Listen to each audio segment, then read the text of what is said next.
Hello, welcome to BrowTab BSchool. I am Alex. I am the girl behind this YouTube channel, behind the BrowTab brand, behind the BSchool online education, and behind our specialized nano microblade. Today we're going to kick it off with a YouTube mini, which is a shorter video where I share a quick tip with you guys that is super helpful that you can take and apply right away. In today's mini, we're going to stick with the mapping theme that we've been talking about for the past few videos. I wanted to make sure we covered all the bases on mapping, so if you haven't checked out those videos yet, go check them out now because they're super helpful. Today's tip is going to be really great as well, but I think it's going to be our last mapping tip, so stay tuned for what comes next. So let's just get down to it. Today's quick tip, we are going to figure out how to find the lowest point of your client's arch.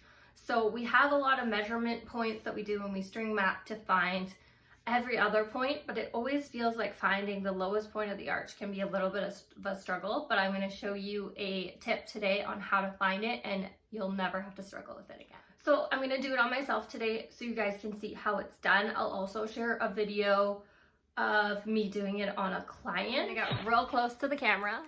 Okay guys, so up close and personal, I'm sure you can see all of my gray hairs. Gonna put my gloves on because remember, mapping string, pre-inked mapping string has pigment on it and it will get all over your hands. So put your gloves on. Gloves.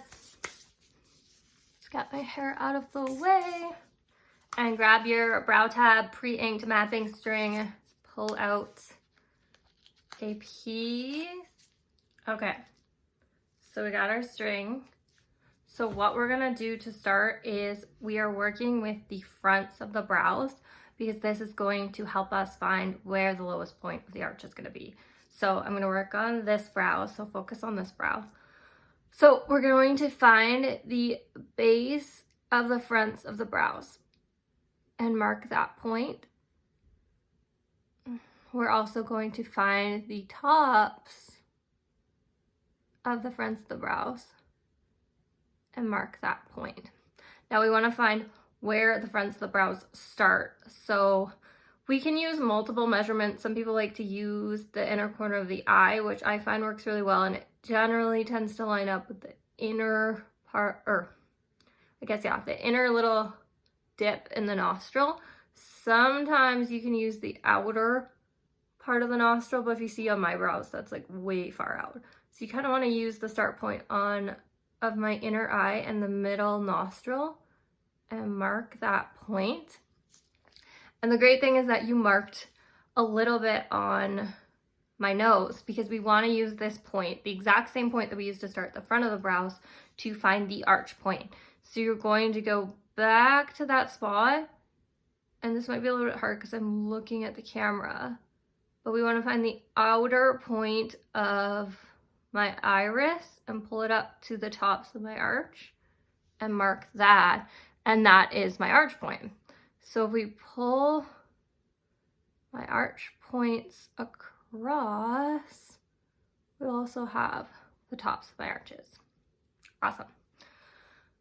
Now we've marked these points. This is something that has gone over in these mapping videos. This little thing on my nose looks hilarious, but this is the key. This is what we're looking for, the lowest point here. So we know where the arch point is, but where is the lowest point of it? So what the trick is you take the top point of the fronts of your brows and you pull it across, and that gives you the lowest point of your arch. Do you see how perfect that is? Let's do it on this side too, since we can just pull this across.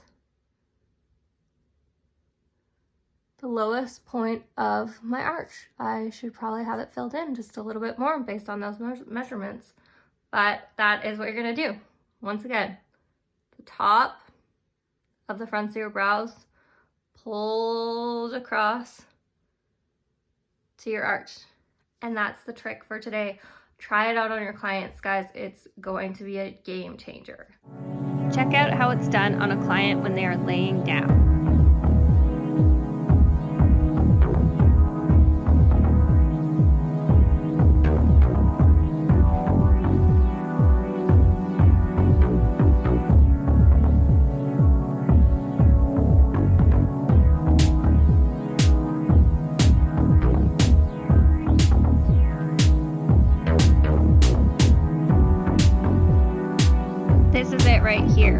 take the fronts of the tops of the brows and pull it across. One additional tip that I wanted to share with you guys is you can do it with your clients laying down, but I find it a lot easier to match that horizontal line with your client sitting upright. So we talked about it in all these past videos. Remember, go check it out.